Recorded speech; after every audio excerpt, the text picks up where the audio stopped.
Paris में मौजूद लूवा museum, जिसे दुनिया का सबसे ज़्यादा महफूज स्ट्रक्चर समझा जाता था, सरेआम दिन दहाड़े लूट लिया गया। Is underway. The thieves after priceless jewels were stolen from one of the world's most famous museums. वो यकीन ही नहीं कर पा रहा, जिन हैरत अंगेज रॉबरीज को हॉलीवुड मूवीज में देखा जाता था, वो हकीकत में सबके सामने भी हो सकती है। ज़ेमटीवी की वीडियोस में एक बार फिर से स्वागत है। नाजरीन, 19 अक्टूबर 2025 की सुबह लूवा म्यूजियम रूटीन के मुताबिक आम लोगों के लिए खुलता है। गार्ड्स अपनी अपनी जगह पर थे और दुनिया भर से आए टूरिस्ट म्यूजियम के अंदर दाखिल होते हैं। सुबह के 8:30 बजे अब म्यूजियम को खुले 30 मिनट हो चुके थे। तभी म्यूजियम की दूसरी साइड, जो रिवर साइड को लगती है, वहाँ एक गैर मामूली हरकत होती है। एक ट्रक जो आमतौर पर फर्नीचर को हाई फ्लोर पर पहुंचाने की काम करती है, आकर म्यूजियम के दीवार के पास रुकता है। इस ट्रक पर एक मैकेनिकल लिफ्ट लगी हुई थी। ना तो इस ट्रक को कोई फर्नीचर ऊपर उठाना था और ना ही इस पर बैठे लोगों की नीयत साफ थी। इस ग्रुप में टोटल 4 लोग शामिल थे।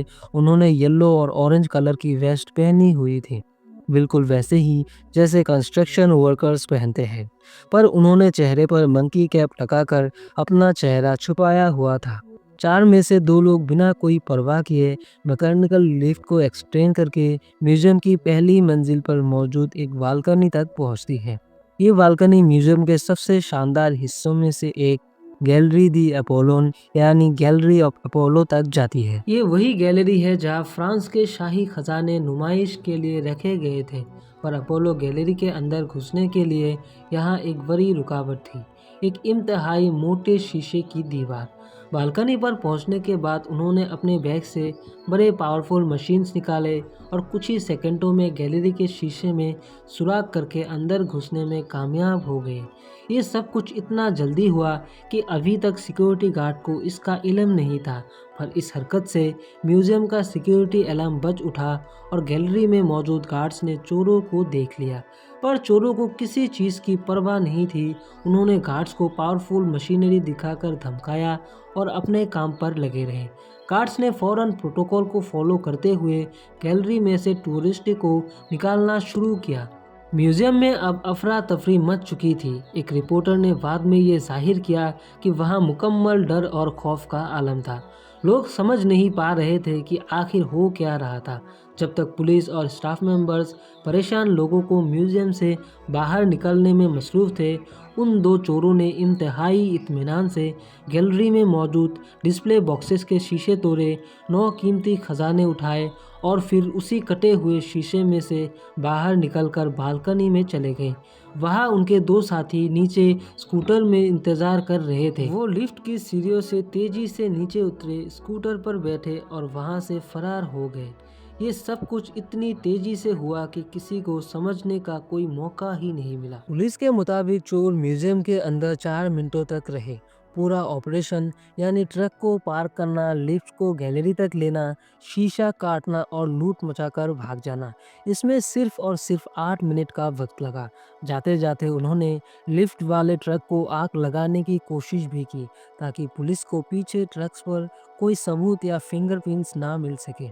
लेकिन म्यूजियम के एक बहादुर स्टाफ मेंबर्स ने ऐसा करने से रोक दिया। ये चोर दरिया के किनारे से बॉलीवुड बेरीफ्रिक यानी पेरिस की रिंग रोड से A6 मोटरवे में भागने में कामयाब हो गए। ये दिन दहाड़े चोरी फ्रांस के लिए नाउम्मीद जिल्लत थी। लेकिन सवाल ये है कि म्यूजियम से चोरी क्या हुआ?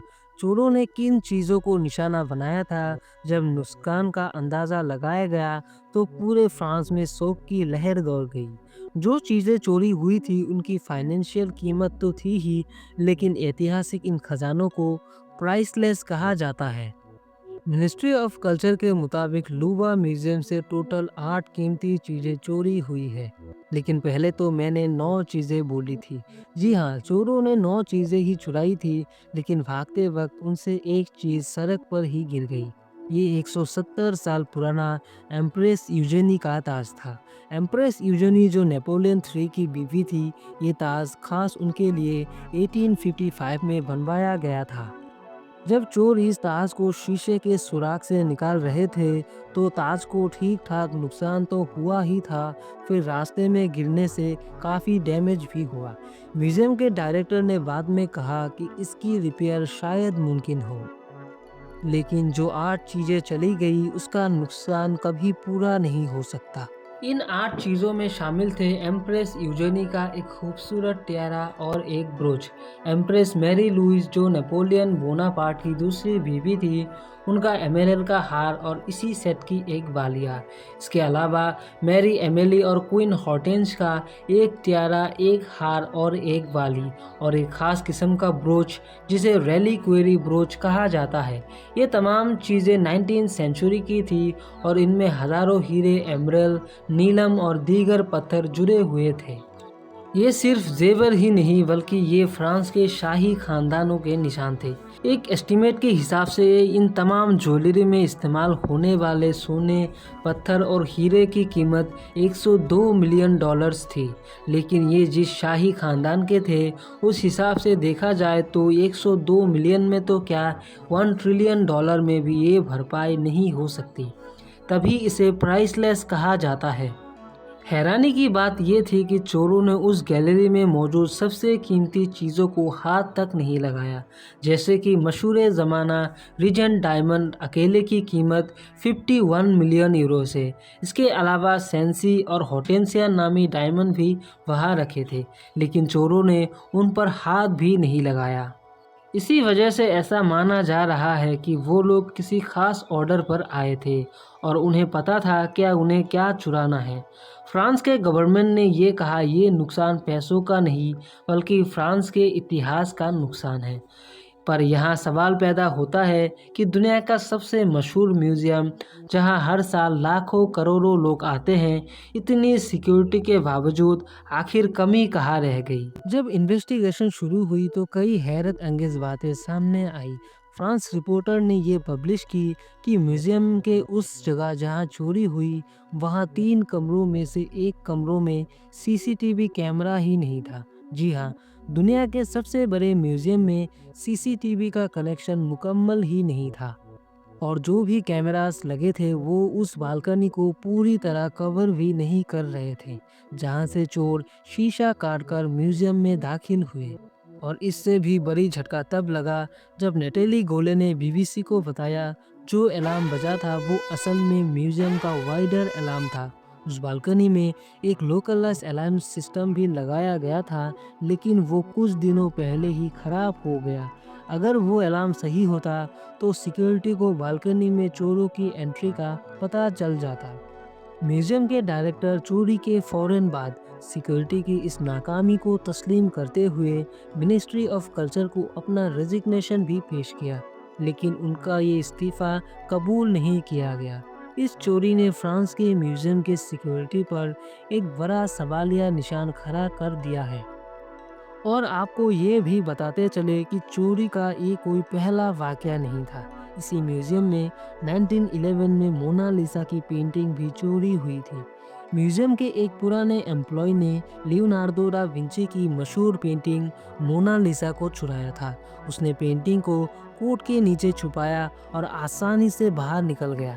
पेंटिंग 2 साल बाद इटली से बरामद हुई, जब चोर उसे बेचने की कोशिश कर रहा था। इसी वाक़ये ने ही मोनालिसा को दुनिया की सबसे मशहूर पेंटिंग बनाया। इसके बाद 1976 में इसी म्यूजियम से किंग चार्ल्स एक्स की तलवार भी चोरी हो चुकी है। 3 चोरों ने म्यूजियम की खिड़की तोड़ी और अंदर घुसकर किंग चार्ल्स एक्स की तलवार चुराई थी, जो आज तक बरामद नहीं हुई। और आखिरी बार 1998 में भी ये म्यूजियम चोरी का आलम सह चुका है। इस दौरान भी चोरों ने एक पेंटिंग को दिन दहाड़े फ्रेम से निकाला और भागने में कामयाब रहे। ये पेंटिंग भी आज तक लापता है और अब 27 साल बाद इस म्यूजियम में ये रॉबरी हुई है। इस वक्त 60 से भी ज़्यादा, बल्कि कुछ रिपोर्ट के मुताबिक 100 से भी ज़्यादा इन्वेस्टिगेटर इस केस पर काम कर रहे हैं। खुशकिस्मती से सैटरडे 25 अक्टूबर 2025 को पुलिस ने 2 सस्पेक्ट को अरेस्ट किया है, जिनके इस रॉबरी के साथ गहरे लिंक्स नजर आ रहे हैं। पुलिस ने मौके से 150 के करीब डीएनए सैंपल्स और फिंगरप्रिंट कलेक्ट की थी। ये सैंपल्स चोरों के सामान जैसे कि हेलमेट, ग्लव्स और ट्रक से लिए गए थे और पुलिस का कहना है कि इनको डीएनए सैंपल मैच होने की बेस पर अरेस्ट किया गया है, जिसमें से एक सस्पेक्ट का पुराना गोल्ड हेरा फेरी की केस में रिकॉर्ड भी मौजूद है। पुलिस को उम्मीद है पेरिस म्यूजियम रॉबरीज में जो कोई भी शामिल है उन्हें जल्द ही पकड़ लिया जाएगा, लेकिन अभी तक ये नहीं बताया गया कि इन सस्पेक्ट से चोरी का कोई सामान बरामद हुआ कि नहीं। चोरी के बाद म्यूजियम को 22 अक्टूबर तक बंद रखा गया था, लेकिन अभी भी अपोलो गैलरी बंद ही पड़ी है। पुलिस का कहना है कि ये हाईली ऑर्गेनाइज्ड प्रोफेशनल चोरी थी और जांच अभी भी जारी है। उम्मीद है जेम टीवी की इस वीडियो को आप भरपूर लाइक और शेयर सब्सक्राइब करेंगे। मिलते हैं और एक शानदार वीडियो में।